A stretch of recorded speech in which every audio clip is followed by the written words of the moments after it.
because he did have a second part later on, which we'll see. And he's one of the, notice, very few popes in history ever do have even the reputation of being, we'll say, personally bad, personally, seriously defective. It does happen occasionally, whether that reputation is deserved or not, that popes on a personal level get that reputation. Most of all is Pope Alexander VI, whose personal reputation is, generally speaking, terrible, but even that is, we'll say, debatable. Definitely falls into the heading of debatable things. But even then, notice that it has only to do with his personal reputation. That even as Pope, there are no accusations against him. It's only on a personal level. In fact, we'll see the pontificate of Pope Alexander VI soon enough, but clearly he was not held in any kind of low regard as he carried out his government of the church. Not in that capacity. And even Pope Benedict IX is another one of those ones who's much less talked about than Alexander VI. That's the one that everybody thinks of when anyone wants to come up with an example of a quote-unquote bad pope. He's the one who comes up. But he was the only sense in which he could possibly be at, and the only sense in which he could possibly be actually bad, or could have been bad, was in his personal life. And even that is subject to debate. It's not the most important question in the history of the church, but it's one that if you actually look at it, what is the evidence for that? It's generally been accepted. But when you actually look at what are the sources of all the accusations against him, it may well be that all of that is just a result of a smear campaign against him. Because, for various reasons. And it all seems to come down to one source who is not exactly the most reliable, but somehow got generally accepted, which points to a vehement smear campaign. It's a plausible explanation as to how all of that came about. It's plausible. There's one author who goes so far as his name is Parsons. He deals with all kinds of controverted questions, some of them of more prominence like that, others much less so, but he is vehemently in favor of saying that it was all a smear campaign, all just down to one source. There's no real basis for it. If you actually look at the details, there's no leg to stand on here. If that's just one author, you have to take a lot of things into account. But that's, again, the only sense in which a pope could be bad. So Benedict IX is one of those other ones that falls under that heading of popes who, generally speaking, are considered to have been bad in their personal lives. But notice just how short that list is of even bad popes. And there has never been a bad pope in the sense that today's R&R types, Novus Ordo Conservatives, SSPX, and anyone else who thinks along the similar lines holds the Novus Ordo quote-unquote popes to be bad popes. There's nobody who meets that description. But even in the capacity of being bad personally while still being a true pope, it's still actually providing for the common good of the church. The list of those is very short. Far, far outnumbered by those who are canonized saints. For sure, no question. Because, in fact, while being pope does not guarantee any kind of personal impeccability or infallibility of perfect conduct or anything like that, it does bring with it graces of state, as we've mentioned before. Meaning that while it doesn't guarantee sainthood or anything, it does mean that the graces are available for that person to carry out that office not only adequately, but as well as you ought to. In other words, to be in the position of pope, very much part of the function, in a certain sense, is to be edifying. It's not without reason that one of the pope's titles is His Holiness. That's very much expected of a pope. Very much a personal holiness. Now, of course, it's the office that he holds is holy, and a pope could still be called His Holiness, even if it's not lacking in personal holiness. But it's clearly, the title isn't meant to be restricted entirely to his position. It is indeed expected that the Pope be someone of eminent personal holiness, as you would expect of the Vicar of Christ on earth. And so the graces of state are there to meet that expectation, no question. And there are instances, actually, of popes who have been personally transformed upon entering the office of the pontificate. We'll see that later on. But it can happen that someone whose life was anywhere from average to even scandalous before his papal election could become very edifying upon his election. That can happen, and it has happened. We'll see it. We'll see examples of that. So, meaning that those graces of state are, in fact, very effective. And the fact that people have to resort to a relatively very limited list. Think of all the hundreds of popes there have been since our Lord founded the church, is how few have led even personally scandalous lives. It's a very short list, all things considered. I mean, compare that to the list of scandalous lives on the part of civil rulers. You almost expect that people who are in high positions in purely human society be morally corrupt. I mean, for example, you hear about even people who are not civil rulers, but just very high level of society in some sense, just billionaire businessmen, for example, and you hear about them fooling around, doing all kinds of dirty things. You think, oh, well, it's bad, but hardly unusual. But nobody seems to bat an eyelash at that. And you hear about corruption of every sort, all kinds of immorality happening in civil courts throughout history. You think, terrible, yes, disgusting, but hardly unusual. When you hear of a king who becomes a saint, or any kind of civil ruler who becomes a saint, you think, well, how about that? An exception to the rule. Some of them actually manage that. Whereas when you hear of a pope who's a saint, you think, yeah, of course, one of the many. That does definitely increase your reverence for that particular pope. You think, okay, yes, it's not at all uncommon that a pope be a saint, that he have personal holiness. So, in other words, the track record of the papacy, as it were, for being occupied by people of very high personal virtue, holiness, even, we'll say sanctity, even sainthood itself, is much better than any other position anywhere else in the world, period. Now, the church, generally speaking, and the papacy most of all. So, the point being that people outside of the church who point to maybe not a real personal failure on the part of any member of the church, whether it be the Pope or anybody else, has really no leg to stand on when looking at their own track records, especially if you're talking about somebody who's, I think, outside the church, a non-Catholic. Just look at the personal lives of all the founders of heretical sects. Not exactly edifying, to make a tremendous an understatement as possible. Not exactly edifying. And some Protestants even acknowledge that. And there's a whole book, The Protestant Reformation in England and Ireland, written by someone who was a Protestant, and who essentially in his book, very unfortunately, enunciated his intention to remain always a Protestant. Very unfortunately. But even his whole book is all about how horrible it was, the Protestant Reformation, quote unquote, if you want to call it that. That's the title of the book, though. Everywhere. That how much worse every place off that it ever touched became as a result. And about how horrible were the lives of the people who perpetrated it in all kinds of places. Coming from a Catholic, Protestants would tend to dismiss, that's just anti-Catholic bias, or Catholic bias, anti-Protestant bias, or something like that. But coming from a Protestant, it's pretty undeniable.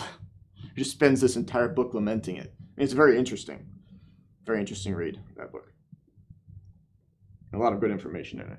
And coming from someone who is part of that whole thing, it's pretty well undeniable. So that's the point being that there is very little sincerity ever, if any, to be found. There might be some people who repeat things in good faith and whatnot, but generally speaking, there's no sincerity to be found in people who repeat accusations against the church. None. In any case, they need to learn to distinguish between personal failures and the holiness of the church itself, which is untouchable. Right, so we're talking about the pontificate of Benedict IX, who is one of those popes who has a bad reputation, perhaps deservedly. There doesn't seem to be quite so much debate about this, but also Pope Benedict IX, nobody ever brings him up anyway. I remember he did resign the papacy as a result. At least, it seemed there was some connection between that and his poor personal reputation. So, That's what we're talking about last time. We ended up speaking of his pontificate. And so, let's see, Benedict had again, it's on page 5, left-hand column. Benedict had again drawn upon himself the public odium by his excesses and deeds of violence, and was once more expelled toward the beginning of the year 1044, from Rome, that is. The party that had dethroned Benedict placed in his stead John, Bishop of Sabinum, under the title of Sylvester III, but an expulsion is not a deposition, and Sylvester III was evidently an anti-pope. So here you have, he was so bad, it seems, that's at least the allegation, that he was sent away. There was an attempt to depose him, which cannot be done in this case. It's debated whether if a pope were to become a personal heretic, and a purely personal heretic, be clear about that, whether he could be deposed or not. And keep that in mind. All of those pre-Vatican II authors who talk about whether the Pope, if that were possible for the Pope to become a heretic, and most actually deny, St. Robert Bellarmine for one thing, talking about all of the possibilities for how to deal with what would be the case if the Pope were to become a heretic. He actually starts out by saying he doesn't think it's even possible. That you can make, and it seems you could make quite a strong argument that what our Lord says to St. Peter, I have prayed for thee that thy faith fail not. That it seems you can make a strong argument on that basis that extends to all of the successors of St. Peter, all of his true successors. That it would be impossible for the Pope to lose the faith himself, to become a heretic. And so, of course, if you see someone who claims to be Pope but is a heretic, that would just be the end. If you accept that, you can make a strong argument for it. You could. But in any case, all those pre-Vatican II authors who talk about what would happen if the Pope were to become a heretic, they're talking about purely personal heresy. Keep that in mind. They are not describing Vatican II, because that didn't enter into their darkest dreams. That much is abundantly clear. Nobody thought that was possible. That's just clear from everything his authors say. Nobody even imagined that Vatican II or any kind of similar situation was even possible. Nobody thought that. But what they're talking about is a Pope waking up one day and deciding he thinks there are 4 persons in the Trinity or something. Not teaching it to the church, but just thinking it personally. Now, how do you deal with that? And it's a good question, because how would you deal with that? It never happened. That's also clear that no Pope ever became a heretic personally. R&R types like to point to examples of supposedly popes falling into heresy. None of them stand up under scrutiny. None of them ever. One of them is Pope Honorius, we covered that one. Another is Pope John the 22nd, who actually very interestingly, and incidentally, it's not connected to the question at all, but was the Pope who actually canonized St. Thomas Aquinas. But Pope John the 22nd said something that now would be heresy, but it wasn't defined at the time, and in any case, he didn't teach it. When he enunciated his adherence to that position, it was clearly a purely personal adherence, and he was not intending to teach it, and therefore not intending to impose it on anybody. So it wasn't heresy even at the time. It was an incorrect position that was later settled, later deemed authoritatively to be incorrect, and he never even taught it. Not even during a sermon, just wrote about it. Saying this is what he thinks, and if anyone's wrong about this, he essentially said, if I'm wrong about this, anybody can correct me. So clearly leaving himself open for that, not intending to teach. So it never, I'm talking about personal heresy, that's what authors are talking about, purely personal heresy. No, all of them would say it's utterly impossible for any pope to teach heresy to the church. Impossible. In any kind of binding way. Not only not infallibly, but in any kind of binding way. And keep in mind that it doesn't take an infallible definition. It doesn't even take an infallible teaching on the part of the universal ordinary magisterium of the church for there to be a teaching that is binding on all the faithful. Some teachings require internal assent that are not intended as definitions. So, for example, the proclamations of the Pontifical Biblical Commission. You may have seen that in your Introduction to Sacred Scripture course, but St. Pius X made its pronouncements binding in conscience, meaning that it would be a mortal sin to deny any of its teachings, even though those are not infallible teachings. Could, in principle, be reformed. The Pope could personally intervene and say, no, not this, but that. But it still, in the meantime, would be a mortal sin to refuse internal assent to its teachings. So it is possible for any number of people, to go to hell because of the grave sin of refusing assent to a non-infallible teaching. That's important to understand, especially in our situation, because it's a very, very common misconception that everything is either a dogma, a defined dogma of faith, or up for grabs, up to be rejected if you don't like it. And nothing could be farther from the truth. Now, there's a whole range of, for one thing, theological censures, and there's also a whole range of levels of assent that are demanded. It's not always clear exactly what level of assent, but in a sense that doesn't really matter. In practice, it's easy. The church teaches something, you believe it, and you give it whatever level of assent is required by the church, and you're fine. But it is still possible to sin, and sin gravely, to commit a grave sin against the virtue of faith by refusing internal assent, not just external conformity to, but internal assent to some teaching that requires that. So a lot of people say, oh, this or that, it's not infallible. For one thing, they're not the ones who are qualified to decide upon that in any case. But even if that were true, even if they happen to be right, the implication that therefore they can reject it is entirely false. So keep that in mind. But in any case, we bring up all of that to make it clear that there's no such question in the case of Pope Benedict IX. That whoever bad he may have been personally, there was no question of his being a heretic. There are many other sins besides heresy. He was accused of being a simoniac, as someone who was guilty of the sin of simony, and that does render someone, in general, suspect of heresy, because remember, the sin of simony is to attempt the buying or selling of some spiritual thing. And we say attempt because it can't actually be sold, but the attempt makes it so that someone who tries that might be suspected of holding some error against the faith whereby he might think that is possible. So he was suspected of that, but yeah, he was certainly, no one ever considered him to be a heretic. That was not the accusation. It was just that he was bad personally. And so this attempt to dethrone him is, maybe the motives were understandable, but still ultimately count for nothing. And it's not justified, invalid and non-justified. So this intrusion of this anti-pope, in any case, lasted only 3 months when Benedict again returned to disgrace the papal chair, so he was legitimate, even if personally disedifying. Supported by the House of Tusculum, he publicly insulted the Romans who groaned under the hated yoke.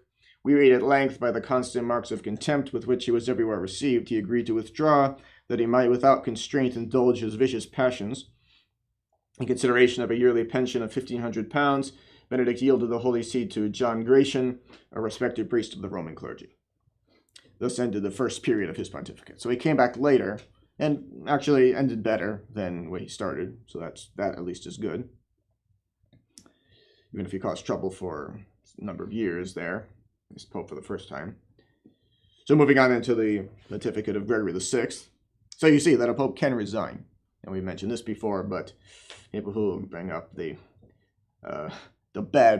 Pope is like a bad dad, has to admit that there are definite differences between the office of the papacy and being someone's natural father. Okay? Nobody can resign from being someone's natural father.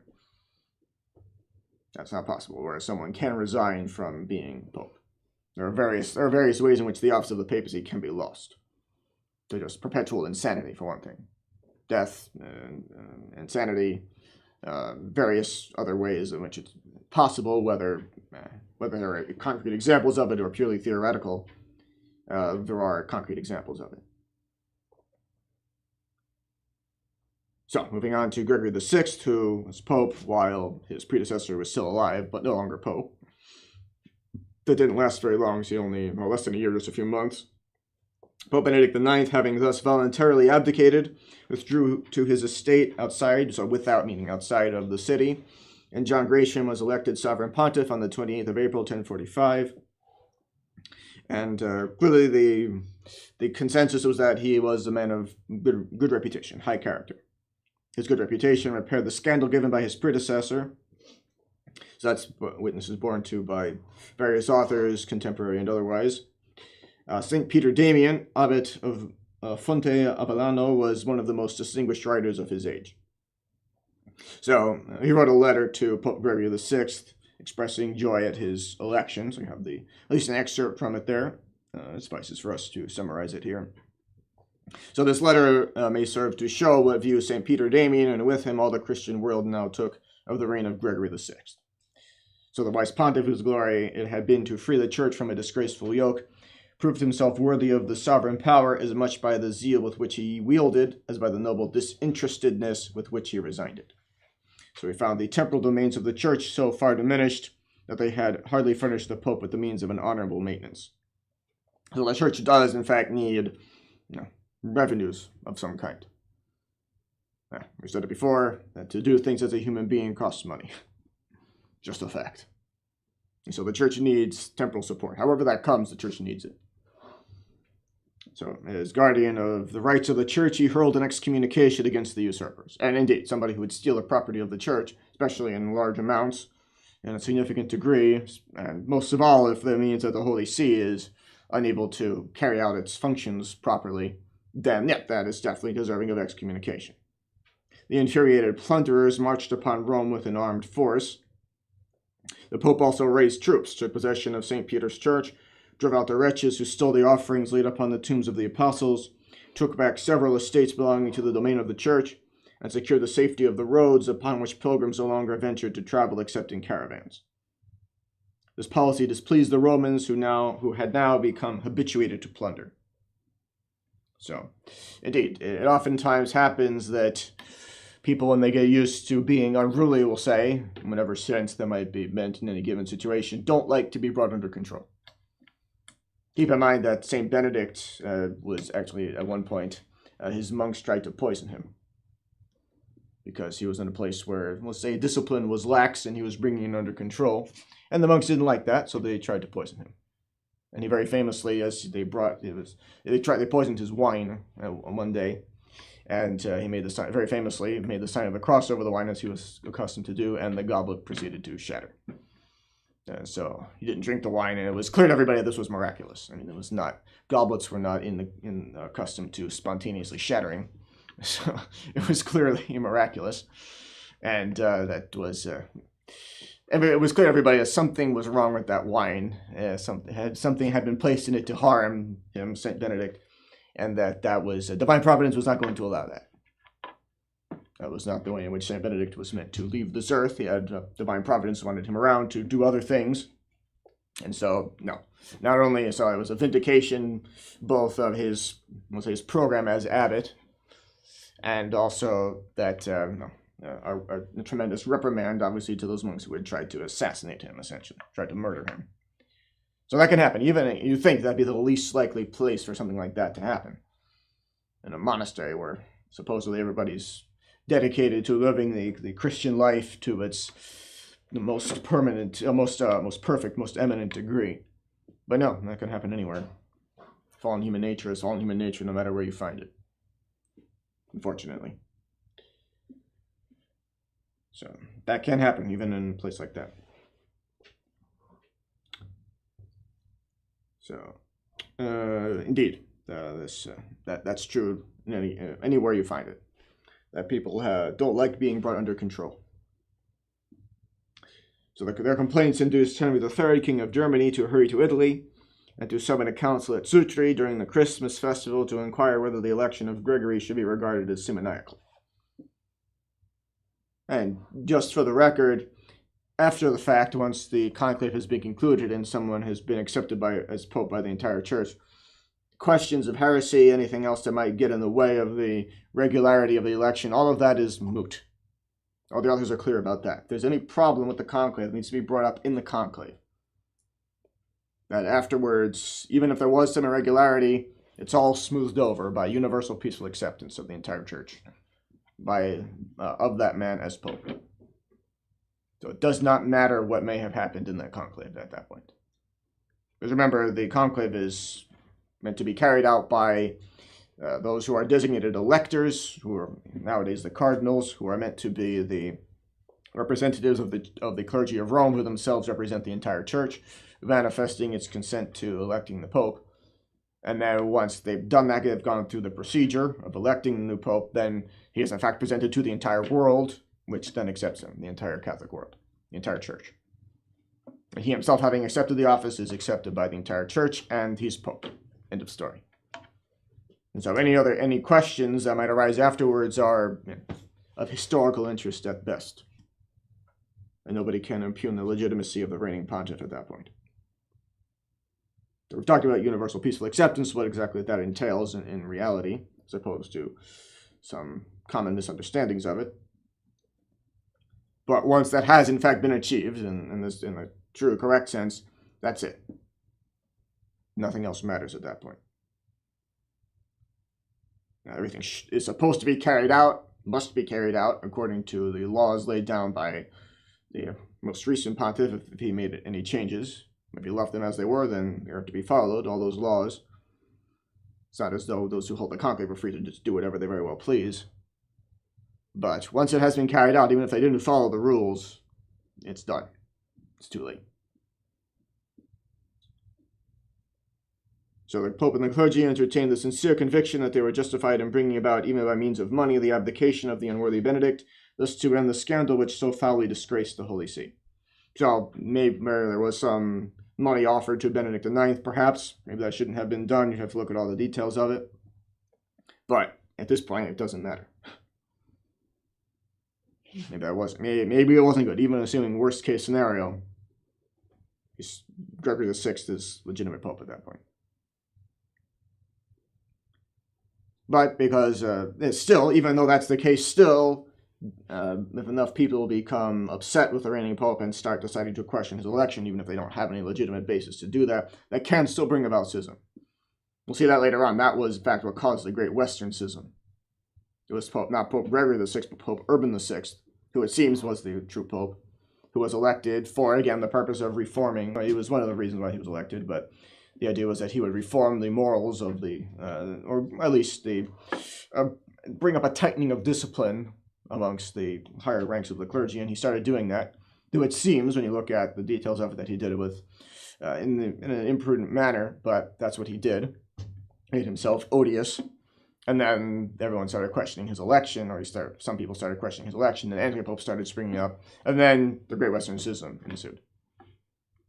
So that can't happen.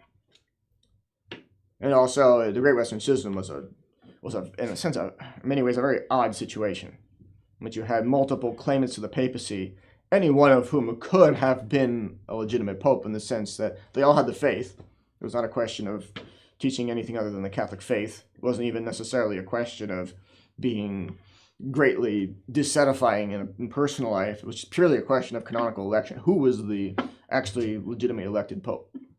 That was the only question. So there are some parallels to the current situation in the church, but at the lowest level, at the basis of it all, actually none at all. It's quite the opposite of what we have today, in that sense, from the Great Western Schism.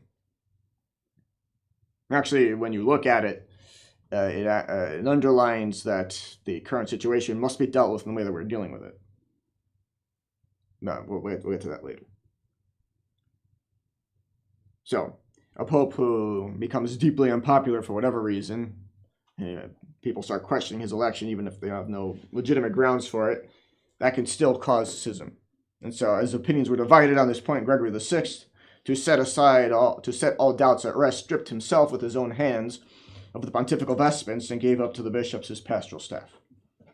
Having given to this world this noble example of self-denial, Gregory withdrew to the monastery of Cluny, bearing with him the consciousness of a great duty done. So he died in that holy solitude in the order of sanctity. So that's what we said. The multiple claimants to the papacy during the Great Western Schism, all of them acknowledged is one of the ways in which that was an odd situation. All of them acknowledged that this ongoing division of Christendom along the lines of who was a legitimate pope was a terrible thing. And they all, at one point or another, it seemed most if not all of them, all protested that they'd all be willing to resign if we could just get this taken care of. But then none of them was ever actually willing to resign. Until actually it was the successor of Pope Urban VI who did actually resign.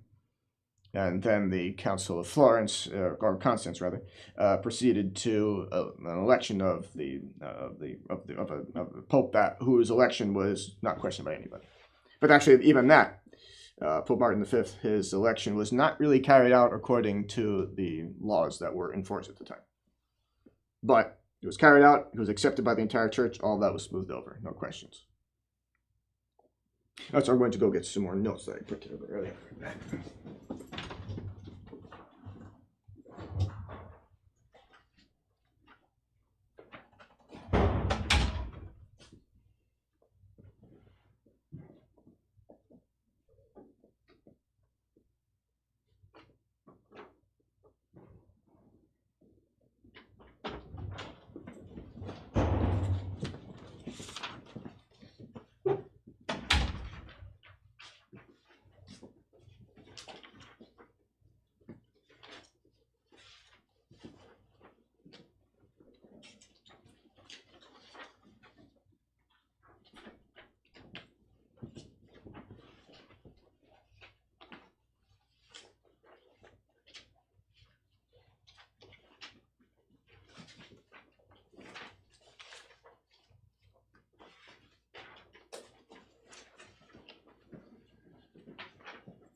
All right, so go on to the pontificate of Pope Clement II. The see left vacant by the magnanimous humility of Gregory VI was bestowed by general consent upon Switiger, Bishop of Bamberg, whom King Henry had brought with him to Rome. But notice again another pontificate that doesn't last too long. The new pope, whose elevation was due only to universally known and acknowledged virtues, took the name of Clement II and was crowned on Christmas Day of 1046.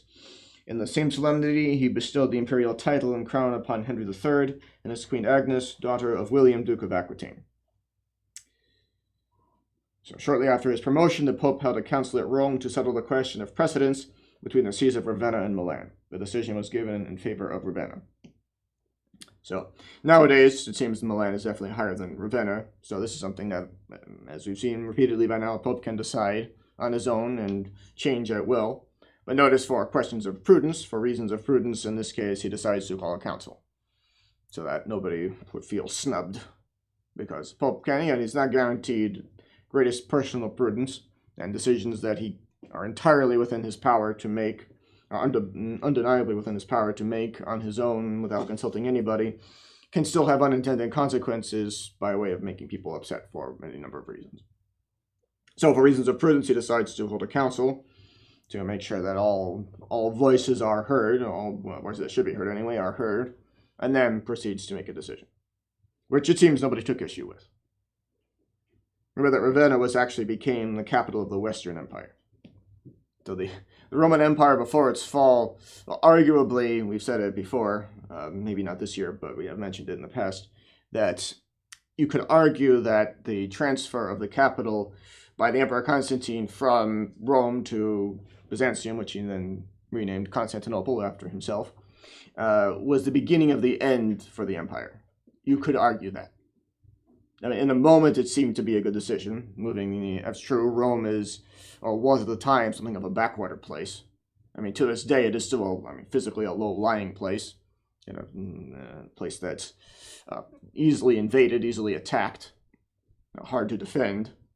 And at the time, backwater also in the sense of far away, relatively far away. Even today, no one would say it's close to the Middle East, which is where the heart of civilization was at the time. And in the first few centuries AD, the 4th century, it was a place that took even longer to get to from the east, which is where the center of civilization was.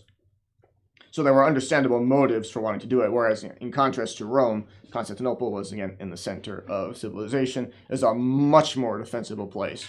I mean, it was famously a difficult place to besiege, with its triple walls and everything. It took many centuries for the Turks to finally besiege it successfully. So It's a place that is much more defensible, closer to centers of commerce and just civilization generally. So there were understandable motives for Constantine to want to do that.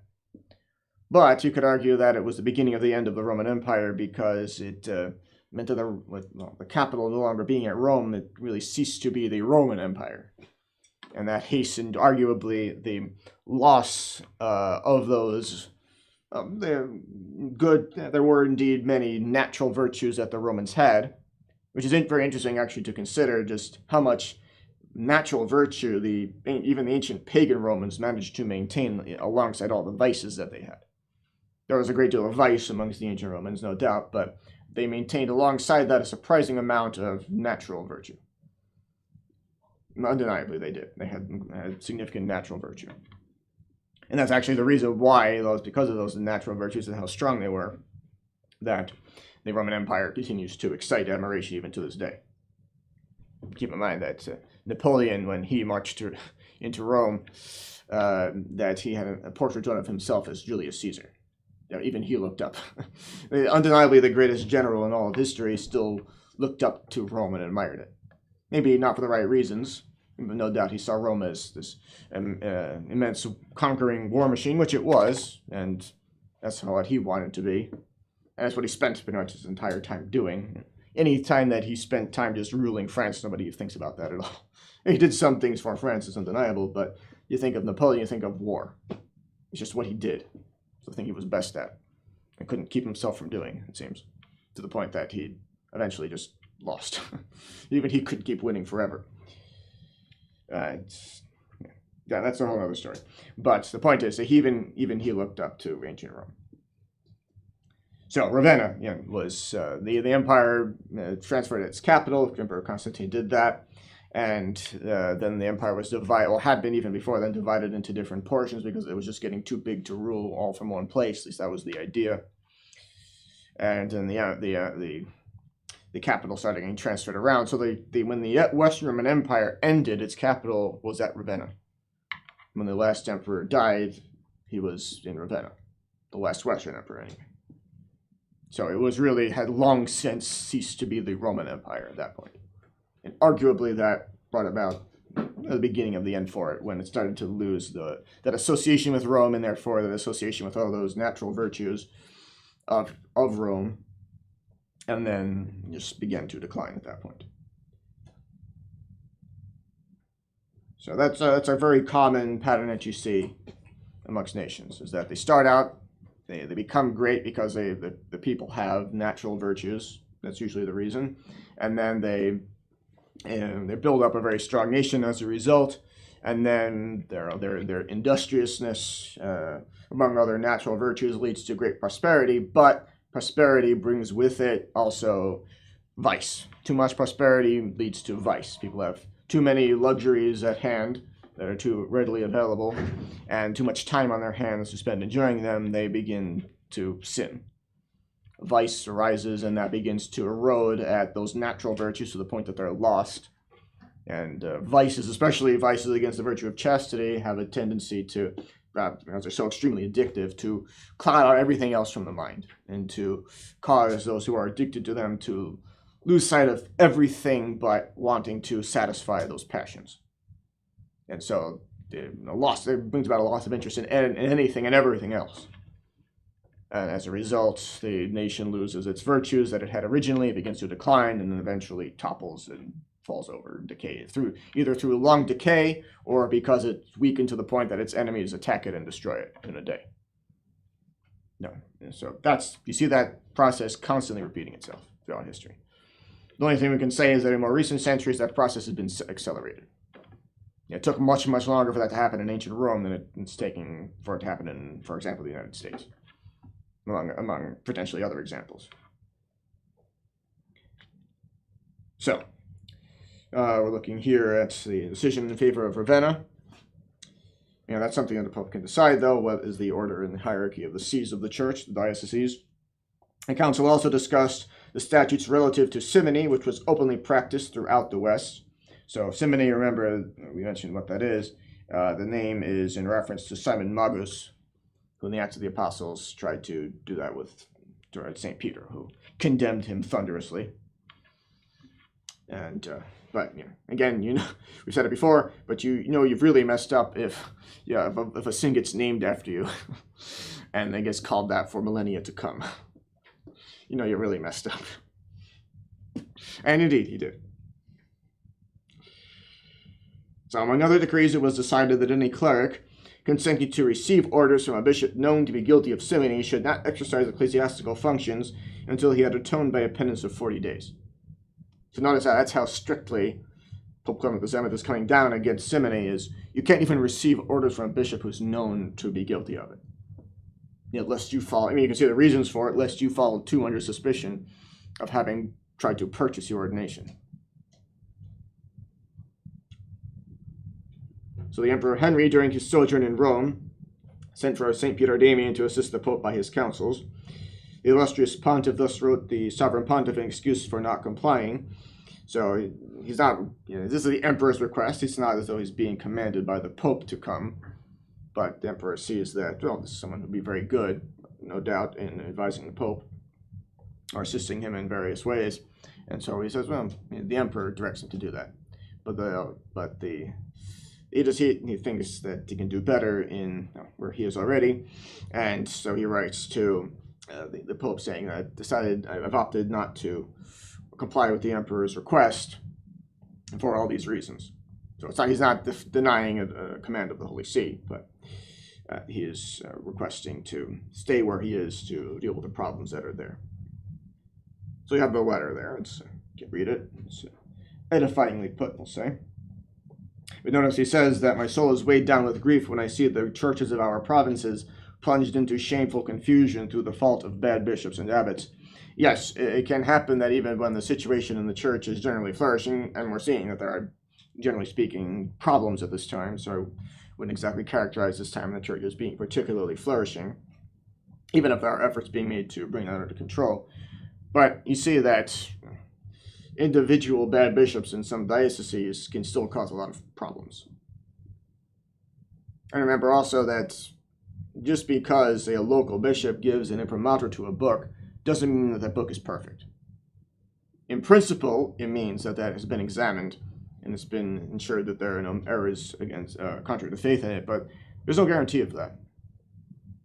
You can find serious problems in books with imprimaturs because either someone didn't do his job in actually censoring the books, or the bishop himself was typically, in times closer to our own, was a modernist or infected with modernism to some degree. But just because you see an imprimatur in something doesn't mean that it's perfect. So I have to read such things with, read them critically. It's still necessary to do that. Generally speaking, unless it's something that comes from the magisterium of the church, still something you have to read carefully. Even if it comes from an approved theologian, sometimes they said things that were not correct. You can see that there are some authors who are generally speaking very good, said certain things, you read them, or even read things that other authors have said about them, you see, that was not correct. Even if generally speaking, it might be very good, even of noticeable authority. Still, might have sometimes be wrong. So, that's generally speaking true. And that's true even of authors who are doctors of the church. That does mean that the church has approved of their writings as not having anything contrary to faith, at the very least at the time in which they were writing. But sometimes it doesn't mean so. You read in some spiritual book or an account of some private revelation, that doesn't mean that that actually happened as related. That could still just be, it might not be anything contrary to faith in it, but that might not be, the private revelation might not have actually gone that way, for example. That's a whole other story. It's a whole other rabbit hole to go down. But individual bad bishops can't cause problems, in fact.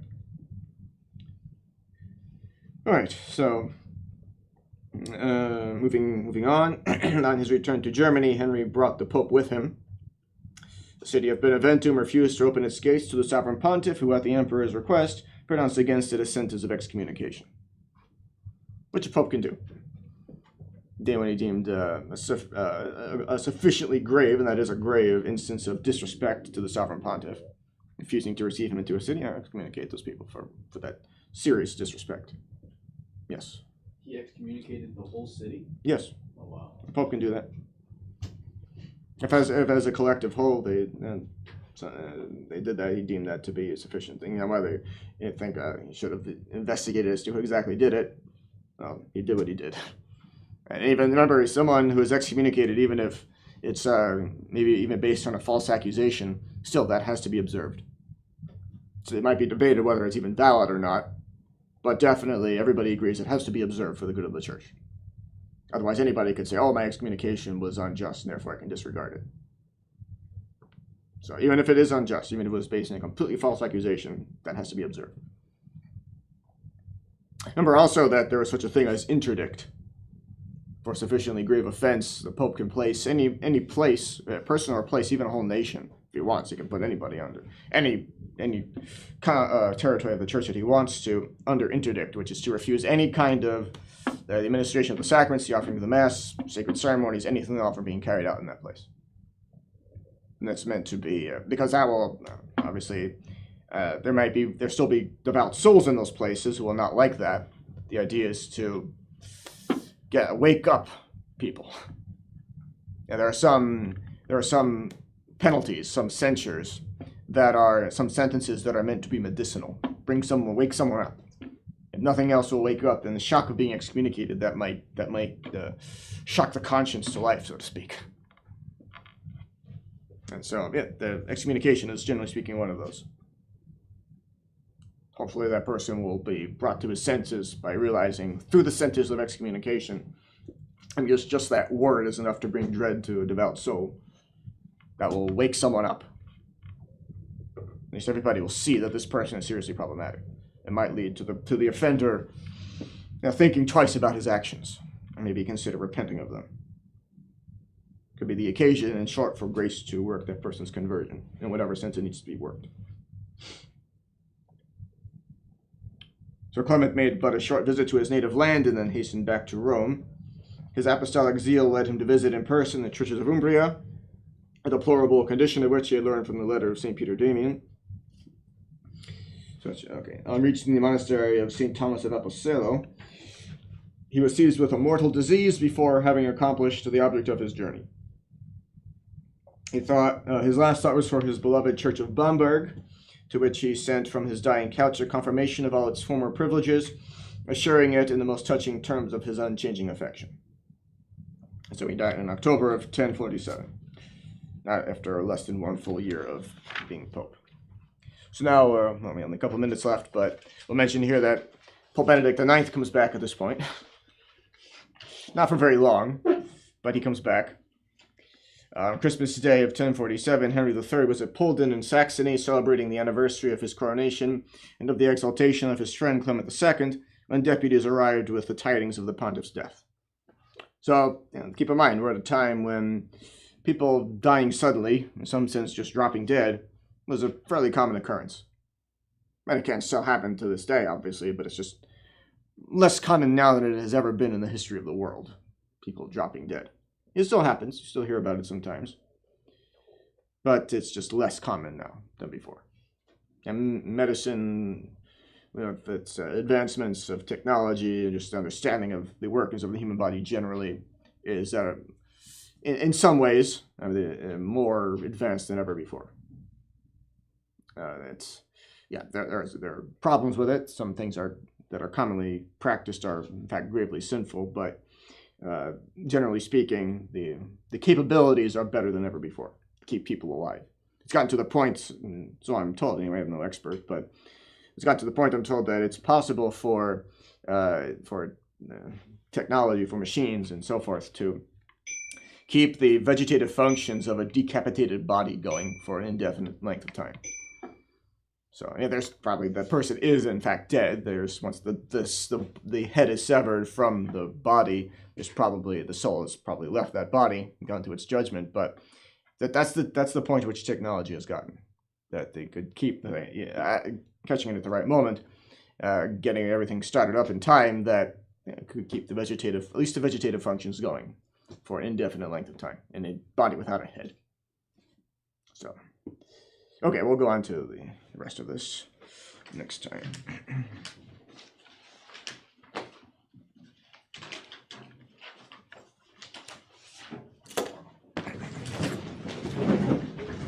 In nomine Patris et Filii et Spiritus Sancti, amen. Subtuum presidium confugimus sancta Dei genitrix nostras supercatinis et despicias in necessitatibus, sera periculis cunctis libera nos semper vigorios et benedicta. In nomine Patris et Filii et Spiritus Sancti, amen.